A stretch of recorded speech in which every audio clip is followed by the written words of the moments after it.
તો હેલો મિત્રો, આપણે ખેતરમાં ગુલાબ તોડવા માટે આવ્યા છે.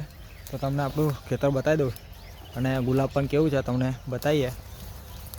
તો જુઓ આપણું ખેતર અને તો આ રીતનું આપણું ગુલાબ છે.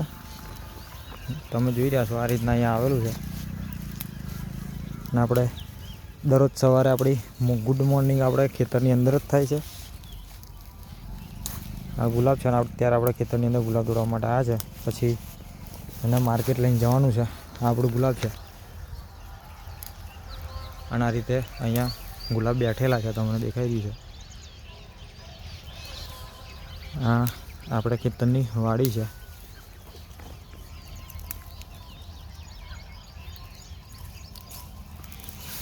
ત્યારે કાલ પરમ દિવસ વરસાદ પડ્યો તે છતાંય આપણું ગુલાબ તમે જોઈ રહ્યા છો. અને અત્યારે ઠંડીનું મોસમ પાછું ચાલુ થઈ ગયું છે. શિયાળો પાછો આવી ગયો હોય એવું લાગે છે ચૈત્રની અંદર પણ. એના લઈને ગુલાબની ક્વોલિટી પણ થોડી સુધરી ગઈ છે. આ રીતના ગુલાબ છે આપણામાં જુઓ.